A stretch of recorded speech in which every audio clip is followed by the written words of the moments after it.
Why then did the Sorting Hat place you in Gryffindor? Because I asked it to. It is not our abilities that show what we truly are. It is our choices.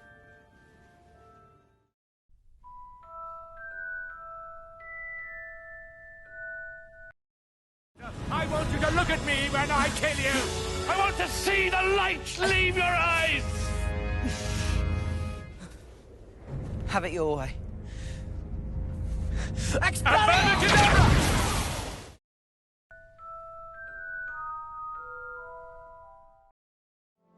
And we'll celebrate a boy who was kind and honest and brave and true, right to the very end.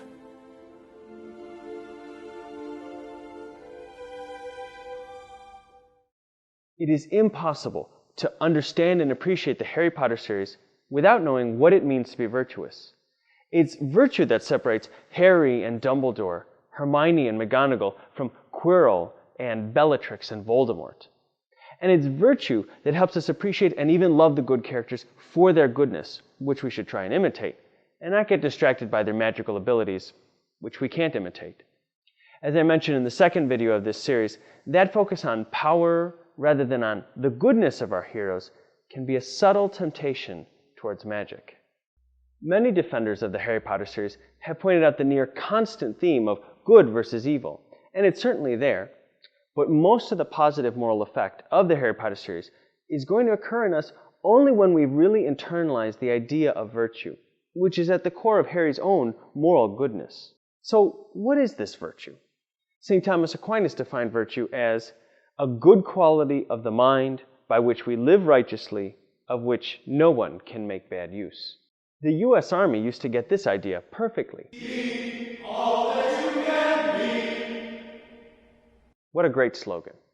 Now, some perfections aren't virtues. Being a good Quidditch player, useful, not a virtue. Being a good driver, very useful, still not a virtue. A virtue is a perfection of an ability of our minds or souls. We can use either word in this case. But what is it exactly that our souls have the ability to do? They can certainly feel things, like animals, but what sets us apart as humans is our ability to reason. These rational minds or souls have the ability to do two unique things. First, they can think, and secondly, they can make choices. Go on, take it! You saved me, take it! Together! Each of these abilities have their own set of perfections, but it's the virtues that allow us to be truly reasonable creatures that also have physical bodies and desires. The intellect is the part of our soul that can understand truth. Now, there are several ways that our minds can grow in this perfection. Sometimes people master a particular branch of knowledge, like Madame Sprout has the science of herbology down, McGonagall, transfiguration, and of course, Snape is a true master of potions. The greatest of the intellectual virtues is wisdom, which goes beyond all the human sciences to the knowledge of the highest or the first causes of things. With this gift, we're able to put all our other knowledge in its proper order and place and organize it because this wisdom gives us a complete vision of things. Voldemort has a lot of magical knowledge in general and is a brilliant Gilliman's, and yet he has no wisdom. That is why his own killing curse bounced back on him when he tried to kill Harry. He had forgotten about love, and it nearly destroyed him at their very first encounter. In addition to thinking, we humans do an awful lot of desiring. We desire physical pleasure, things that feel good. We desire to avoid pain, things that feel bad. And yet, we also desire the things that reason tells us are good, like knowing the truth or being a moral person. The first two desires we share with other animals, but the last one is unique to us because we alone have reason. St. Thomas described the virtues as a quality of the mind.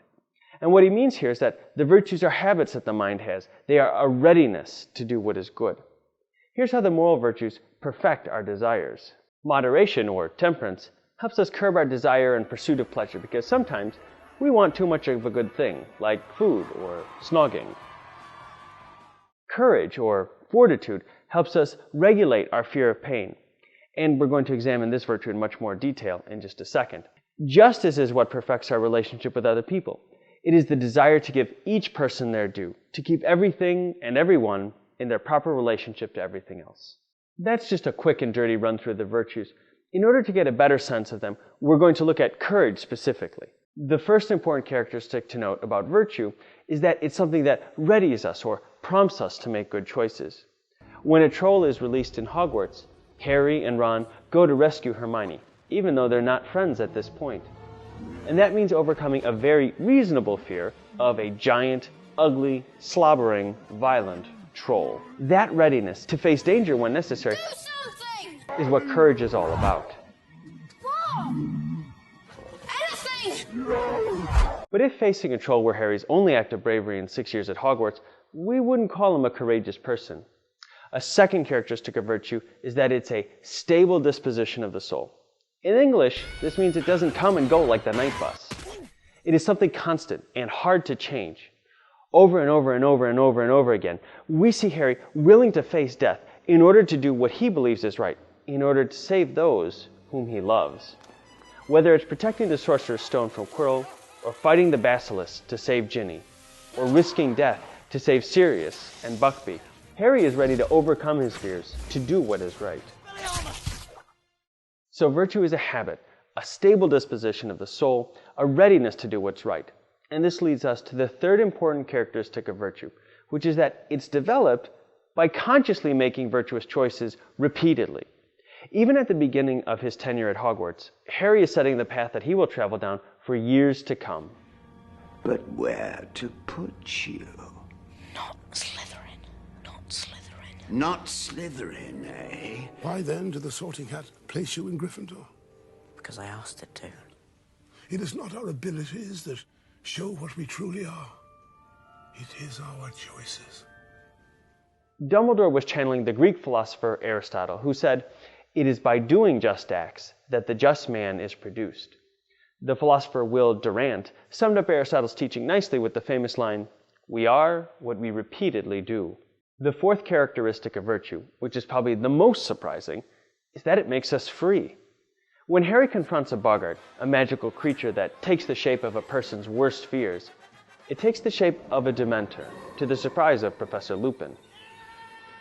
I'm very impressed. That suggests that what you fear the most is fear itself. This is very wise.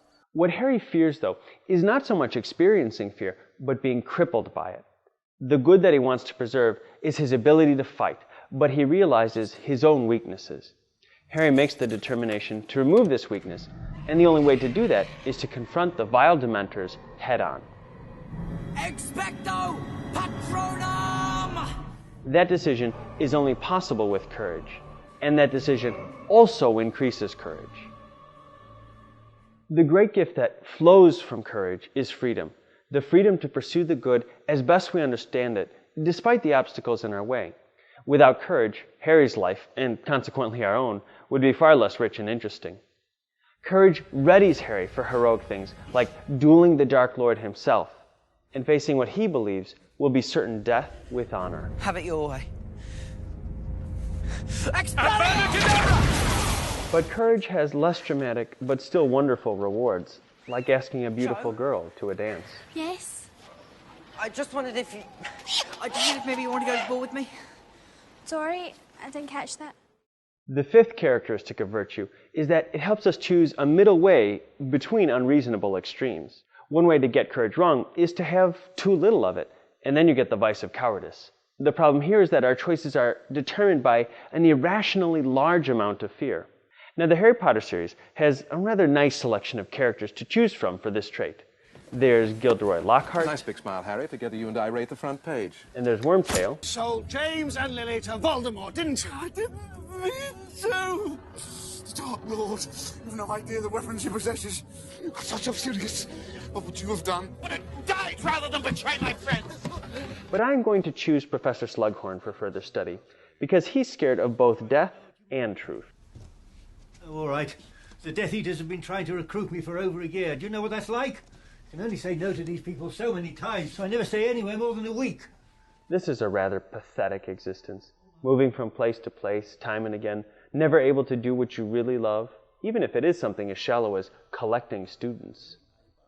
And at the end of the day, I think that explains why Slughorn gives in and returns to Hogwarts, because life without courage is not worth living. All right, I'll do it. But I want Professor Merrythorpe's old office, not the water closet I had before.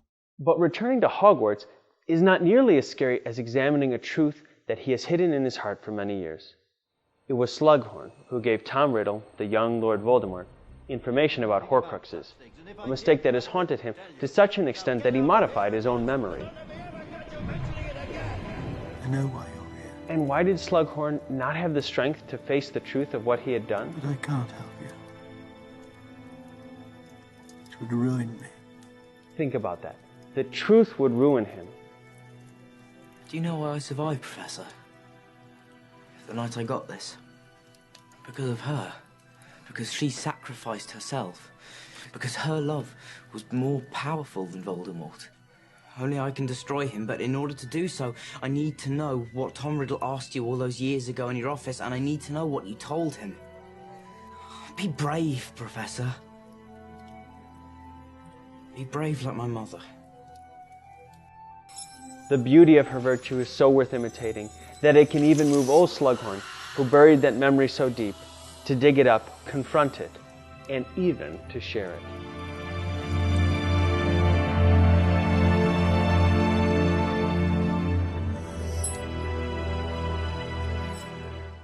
The vice of cowardice occurs when we have too little courage, but we can also have too much.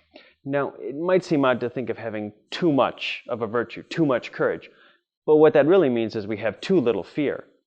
In the Order of the Phoenix, Harry has too little fear. Too little fear about Voldemort's influence on his mind, too little fear that he might be being manipulated, and too little fear of Voldemort's skill in battle. His determination to charge into the Ministry of Magic ends in the death of his beloved uncle and godfather, Sirius Black. When we look at cowardice and rashness, we can see that the virtues help us choose a middle road by making sure that we have a reasonable amount of fear. To get an even better grip on virtue, though, I want to point out two important dissimilarities between the virtues and magical powers. The first is that wizards in the Harry Potter series are born with their magical powers, while the virtues only come about by choice. Harry is born with his magical powers, but having the courage to confront difficult truths about life and about himself, The prophecy said, is a choice he must make repeatedly. neither one can live while the other one survives. It means one of us is going to have to kill the other in the end. A second and absolutely crucial difference between magical skills and virtues is that magical powers can be abused and misused, but virtues never can be. The moral virtues are a readiness to do good, always good and never evil. It is the virtues that allow our good characters to use their magical abilities well, and it is the vices or bad habits that prompt Voldemort and company to use their powers for evil. What I hope is clear at the end of all of this is that the virtues are those inner habits that prompt us, that make us ready to pursue the good. And it is the virtues that are the stuff that heroes are made of. Dark and difficult times lie ahead. Soon we must all face the choice between what is right and what is easy. That is the choice we all face. Without virtue, we cannot hope to live as free men and women. Only the virtue of courage can give us the freedom from fear necessary to have a life worth living. Jesus said, "I came that they may have life, and have it abundantly." Courage is essential if we are going to pick up our cross and follow Christ through the valley of death and into eternal life. Thank you for joining me, and I hope you'll watch the next video in this series where I tackle the rest of the moral and intellectual virtues, and most importantly, how they're all connected and why they all need one another. Please visit preachingfriars.org to see all my videos. Thank you for watching, and remember to read lots, pray more, and keep the faith.